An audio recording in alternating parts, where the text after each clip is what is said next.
नमस्कार and welcome back to my YouTube channel Rising Star 2.0। जैसे कि आप लोगों को पता है दोस्तों कि अभी हमारे चैनल पे जो है कैरियर गाइड से रिलेटेड जो है आ, वीडियो आ रही है। इससे पहले मैंने जो वीडियो बना करके डाला था उसमें मैंने पीजी और बीएड के बारे में कंपैरिजन किया था और आपको बताया हुआ था कि बेहतर कौन हो सकता है आपके लिए और आपको कौन से कोर्स करने चाहिए। तो अगर आप ग्रेजुएशन कर चुके हैं तो वो छात्र उस वीडियो को जाकर के एक बार ज़रूर देख लेंगे ताकि आपको कैरियर में आगे जो भी करना है उससे रिलेटेड आप डिसाइड कर सके। खास करके पीजी और बीएड वाले जो छात्र हैं जो क्षेत्र के अकॉर्डिंग जाना चाहते हैं उन सभी के लिए। ठीक है, अब जो है पार्ट 2 आ चुका है और पार्ट 2 में मैं जो है कंपैरिजन और बताने वाला हूँ कि 12th के बाद आपको क्या करना चाहिए। अगर आप कहीं से भी है, मतलब आप किसी भी स्टेट से क्यों ना हो, चाहे आप बिहार से हो या अदर स्टेट से हो, तो 12th के बाद आपको क्या करना चाहिए। बीएड करना चाहिए, डीएलएड करना चाहिए या ग्रेजुएशन करना चाहिए। और अगर आप ये तीनों कोर्स करते हैं तो आपको कुल कितने पैसे खर्च हो सकते हैं और समय कितना लगेगा और चयन मतलब कैसे आपका होगा, एडमिशन कैसे होगा। तो अगर आप भी जो है 12th कर रहे हैं अभी या 12th कर चुके हैं और आगे सोच रहे हैं कि क्या करना है, तो ये वीडियो आपके लिए काफ़ी ज़्यादा इंपॉर्टेंट है। वीडियो को पूरा ज़रूर देखिएगा और शेयर ज़रूर कीजिएगा, क्योंकि यूट्यूब पे बहुत सारे वीडियो मैंने देखा है लेकिन छात्र को अच्छे तरीके से एक्सप्लेन करके बता दे ऐसा कोई हमें वीडियो नहीं लगा। यही कारण है कि मैं अभी जो है लगातार पार्ट बाई पार्ट जो है हर एक स्टूडेंट के लिए कैरियर गाइड से रिलेटेड खास करके जो वीडियो है वो बना रहा हूँ, ताकि आपको जो है सही समय पे सही आप कैरियर चूज कर सके और सही दिशा में आप जा सके। चलिए दोस्तों, हम स्टार्ट करते हैं और वीडियो को आगे बढ़ाते हैं और आपको एक एक करके सारी बातें जो है बताते हैं। तो चलिए दोस्तों, हम बताते हैं आपको कि आपको बीएड करना चाहिए, डीएलएड करना चाहिए या ग्रेजुएशन करना चाहिए। मैं पूरी डिटेल्स बताऊंगा, आपको जो अच्छा लगेगा उसके अकॉर्डिंग आप चूज कर सकते हैं। वैसे इस वीडियो को देख करके आई होप आपको बहुत सारे जो है मतलब ऑप्शन मिलेंगे कि आपको क्या करना चाहिए, नहीं करना चाहिए। क्योंकि आपको भी पता है कि अब जो है जो एजुकेशन जो नीति है मतलब वो अब चेंज हो चुकी है। शिक्षा नीति अब जो है नए पैटर्न से चल रही है पूरे भारत में, जो कि 2022 के अकॉर्डिंग चल रही है। ठीक है, तो सबसे पहले हम बात कर लेते हैं बीएड के बारे में। तो बहुत सारे छात्र जैसे ही बीएड देखे होंगे उनके मन में एक सवाल आया होगा कि सर क्या 12th के बाद बीएड होता है, क्योंकि ग्रेजुएशन के बाद हमने सुना था लेकिन अब तो आप इस वीडियो में बता रहे हैं कि 12th के बाद बीएड। तो जी हाँ, अगर आप बीएड करने का सपना देख रहे हैं वो भी 12th के बाद और टीचर आप बनना चाहते हैं तो आपके लिए जो है बीएड अवेलेबल है। लेकिन ये जो बीएड है वो आपको 2 साल का नहीं बल्कि 4 साल का होता है। 4 ईयर का ये बीएड होगा आपका और इसमें आप जो है अपना एडमिशन करवा सकते हैं। शर्तें वही है कि आपको जो है इंटर पहले करना पड़ेगा, उसके बाद इंटीग्रेटेड बीएड इसको बोला जाता है। जी हाँ, इंटीग्रेटेड बीएड मतलब ये कि आपको बीएड का भी सर्टिफिकेट मिल जाएगा और ये जो 4 साल का आपको बीएड होगा ये आपको ग्रेजुएशन की भी डिग्री साथ में दे देगी। हाँ, मतलब बीएड भी आपका हो जाएगा और ग्रेजुएशन की डिग्री भी मिल जाएगा। तो आप ग्रेजुएशन के अकॉर्डिंग जो वैकेंसी आएगा उसमें आप अप्लाई कर सकते हैं, यानी कि फॉर्म भर सकते हैं। दूसरी चीज़ ये कि अगर बीएड आप कर लेते हैं तो फिर आप जो है शिक्षक यानी कि शिक्षक का जो वैकेंसी निकलता है, खास करके डीएलएड अगर आप जो किए हुए हैं। डीएलएड के बारे में मैं अभी आगे डिस्कस करने वाला हूँ, फिलहाल बीएड के बारे में बता रहा हूँ। तो बीएड आप कर लेते हैं तो आप जो है टीजीटी का फॉर्म भर सकते हैं, टेट का फॉर्म भर सकते हैं, सीटेट का फॉर्म भर सकते हैं और उसके अकॉर्डिंग आप जो है अपना प्रिपरेशन करके जॉब निकाल सकते हैं। साथ में अगर आप बीएड कर लेते हैं तो आपके पास इंटर का तो डिग्री रहेगा ही, यानी कि आपने 12th किया है तो 12th के आधार पे आप जो वैकेंसी निकलेगा उसमें आप जो है अप्लाई कर सकते हैं। वैसे 12th के बाद बहुत सारे अपॉर्चुनिटी है, बहुत सारे जो है कॉम्पिटिटिव एग्ज़ाम होते हैं जिसमें आपको अपॉर्चुनिटी मिलता है। जैसे देख ले तो आपको एनडीए वगैरह ये सारी जो बहुत अच्छे अच्छे पोस्ट है उसमें आपको मौका दिया जाता है। एसएससी में आपको मौका मिलता है। तो ये मैं टीचर रिलेटेड गाइडलाइंस बता रहा हूँ और साथ में कैरियर रिलेटेड भी। ठीक है, तो बीएड के बाद आप 4 साल का जो है यानी कि इंटर के बाद आप जो है 4 साल का बीएड कर सकते हैं। इंटीग्रेटेड बीएड इसको बोला जाता है। चयन प्रक्रिया की बात कर ले तो ये जो है इसमें आपको सबसे पहले एंट्रेंस एग्ज़ाम देना पड़ता है और एंट्रेंस एग्ज़ाम देंगे तो आपका जो है एंट्रेंस एग्ज़ाम निकलेगा तो उसके बाद आपको कॉलेज अलॉट किया जाएगा और कॉलेज अलॉट के बाद जो है आपको उसमें एडमिशन लेना होगा और 4 साल तक आपको करना पड़ेगा। खर्च की बात कर ले तो आपको जो है पर ईयर के हिसाब से आपको कॉलेज के अकॉर्डिंग फ़ी लगेगा, जो कि 75,000 के अप्रोक्स है, यानी कि आसपास है। तो अगर आप पूरा ग्रेजुएशन करते हैं इंटीग्रेटेड बीएड के साथ, तो आपको कुल 3 लाख रुपये के आसपास जो है लगेंगे।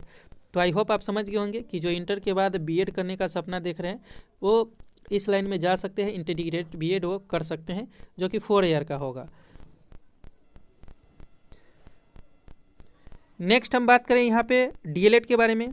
तो अगर आप इंटर कर चुके हैं तो सबसे पहले अगर आप टीचर लाइन में घुसना चाहते हैं, मतलब आप चाहते हैं कि उतनी समय की बर्बादी ना हो और जल्द से जल्द आप टीचर अकॉर्डिंग यानी कि लाइन में जाए और वहाँ पे आप जो है टीचर बने, तो इसके लिए आपके पास एक अच्छा सा अपॉर्चुनिटी ये है कि अगर आप इंटर के बाद अगर आप डीएलएड करते हैं, जो कि 2 साल का कोर्स होता है, और ये 2 साल का कोर्स अगर आप कर लेते हैं तो आपके पास एक जो है सर्टिफिकेट हो जाएगा, जो कि सीटेट टेट वगैरह एग्ज़ाम जो होता है उसमें आप पार्टिसिपेट कर सकते हैं, और टीजीटी ये सारे फॉर्म आप भर सकते हैं।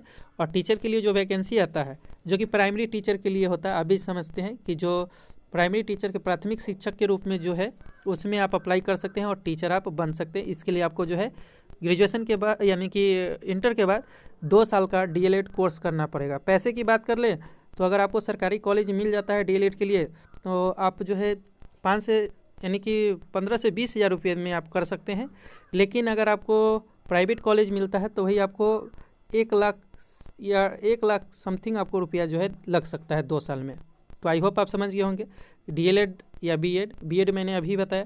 और इंटीग्रेटेड जो बीएड है उसके लिए बिहार में अभी तक कोई गवर्नमेंट कॉलेज नहीं है, तो आपको प्राइवेट से ही करना पड़ेगा। आगे चल करके अगर गवर्नमेंट कॉलेज मिलती है तो फिर आप गवर्नमेंट कॉलेज के लिए भी अप्लाई कर सकते हैं, जो इंटीग्रेटेड बीएड करना चाहते हैं। डीएलएड के लिए वैसे सरकारी कॉलेज है, अभी उसका वैकेंसी भी आने वाला है, यानी कि फॉर्म अप्लाई का। चयन की बात कर ले डीएलएड में, तो डीएलएड के लिए भी वही चयन प्रक्रिया है कि आपको फॉर्म भरना पड़ेगा, एंट्रेंस एग्जाम देना पड़ेगा। एंट्रेंस एग्जाम में आपके नंबर आएंगे और नंबर के अकॉर्डिंग आपको कॉलेज जो है अलॉट होगा काउंसलिंग के बाद, तो उसमें आप एडमिशन लेकर के अपना जो है आगे की तैयारी कर सकते हैं।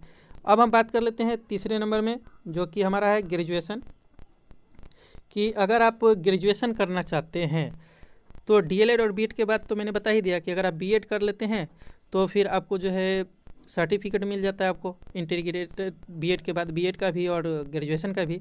डीएलएड करते हैं तो आपको जो कोई सर्टिफिकेट नहीं मिलता है, लेकिन आपको एक सर्टिफिकेट डीएलएड का मिल जाता है, जो कि टीचर वैकेंसी के लिए होता है। और अगर फॉर्म अप्लाई की बात कर ले तो आप इंटर कर चुके हैं तो इंटर लेवल का जो भी वैकेंसी है वो आप अप्लाई कर सकते हैं। वही बात कर ले कि ग्रेजुएशन करना चाहिए आपको या नहीं करना चाहिए, तो मेरा आपको सजेशन है दोस्तों कि अगर आप टीचर लाइन में खास करके जाना चाहते हैं, जो कि अभी का हर एक स्टूडेंट का प्रथम चॉइस है, तो इसके लिए आप इंटीग्रेटेड बीएड कर लीजिए। उसके बाद अगर आपके पास उतना पैसा नहीं है तो आप सिंपल सा डीएलएड कर लीजिए, और डीएलएड करने के बाद आप जो है ग्रेजुएशन में एडमिशन ले लीजिए। ये नहीं कि आप इंटर के बाद डायरेक्ट ग्रेजुएशन में जाइए। आप डायरेक्ट ग्रेजुएशन कर लेते हैं तो आपको ये है कि बहुत सारे वैकेंसी जो होते हैं वो आपको फॉर्म फिल करने का मौका मिलता है, जैसे सीडीएस वगैरह देख ले, बड़े बड़े पोस्ट सीजीएल देख ले, एसएससी सीजीएल, या और भी देख ले कि जैसे यूपीएससी वगैरह, बीपीएससी। तो ये सारे फॉर्म में आप फिलअप कर सकते हैं, जो कि आप इंटीग्रेटेड बीएड करने के बाद भी डाल सकते हैं। लेकिन आप क्या कीजिए कि अगर आप टीचर बनने का सपना देख रहे हैं तो सबसे पहले आप क्या कीजिए कि इंटर के बाद डीएलएड कर लीजिए और उसके बाद आप ग्रेजुएशन में अपना एडमिशन करा लीजिएगा। डीएलएड में पैसे खर्च की बात कर ले तो मैंने अभी बताया कि गवर्नमेंट कॉलेज अगर आप करेंगे तो वही 15 से 20 हज़ार रुपये में हो जाएगा, और अगर बात कर लें प्राइवेट कॉलेज से तो आपको वही जो है 1 से 1.5 लाख रुपये के करीब में लगेगा। अब ग्रेजुएशन की बात करें तो ग्रेजुएशन में जो है टाइम लगेगा आपको 4 साल, क्योंकि नए पैटर्न जो एजुकेशन पॉलिसी जो आया है उसके अकॉर्डिंग 4 ईयर का ही अब जो है ग्रेजुएशन हो गया सीबीसीएस के तहत। अब जो है ये सेमेस्टर वाइज हो गए, तो 4 साल इसमें भी आपको लगेंगे। इंटीग्रेटेड बीएड में भी आपको 4 साल लग रहा है, तो आप इंटीग्रेटेड बीएड ही क्यों ना करें। वही बात करें ग्रेजुएशन में पैसे की बात, तो पैसा वही आपको लग सकता है, यानी कि देख ले तो पर ईयर अगर 10 लग रहा है तो 40 हज़ार रुपये आपको लग जाएंगे, यानी कि पूरे ग्रेजुएशन कंप्लीट होने में अभी के अकॉर्डिंग। ठीक है, तो आप समझ गए होंगे कि आपको क्या करना चाहिए। अगर आप बीएड और ग्रेजुएशन दोनों साथ साथ करना चाहते हैं तो इंटीग्रेटेड बीएड कर लीजिए। अगर आप टीचर बनना चाहते हैं तो आप इंटर के बाद डायरेक्ट जो है डीएलएड कर लीजिए, उतना पैसा नहीं है तो उसके बाद आप ग्रेजुएशन कर लीजिएगा। नहीं तो अगर आप नॉर्मली अगर आप इंटर के बाद ग्रेजुएशन करते हैं तो आपको बहुत सारे अपॉर्चुनिटी मिलते हैं, लेकिन आप टीचर वैकेंसी के लिए आप अप्लाइड नहीं कर सकते हैं, जो कि आपको सर्टिफिकेट रिक्वायर्ड होता है बीएड या डीएलएड का। तो आई होप आप समझ गए होंगे कि आपको तीनों में क्या करना चाहिए। पैसा की बात करें तो बीए जो इंटीग्रेटेड बीएड है उसमें आपको 4 साल का समय लगता है, और पैसे की बात कर ले तो उसमें 3 लाख रुपये समथिंग आपको लग जाएंगे। डीएलएड की बात करें तो 2 साल का समय लगता है, प्राइवेट से मिलेगा आपको कॉलेज तो 1 से 1.5 लाख रुपये, और सरकारी से मिलेगा तो वही आपको 20 से 30 हज़ार रुपये में हो जाएगा। ग्रेजुएशन की बात करें तो ग्रेजुएशन में 40 हज़ार रुपये लेंगे और कुल 4 साल का आपको समय मिलेगा। तो आई होप आपको ये वीडियो पसंद आया होगा, सारे कन्फ्यूजन दूर हो गए होंगे। फिर भी कोई कन्फ्यूजन है तो आप कमेंट करके पूछ सकते हैं। हमारा टेलीग्राम चैनल ज्वाइन कर लीजिए, हमें इंस्टाग्राम पे फॉलो कर लीजिए। मिलते हैं अगले वीडियो में, जब तक लिए जय हिंद जय भारत।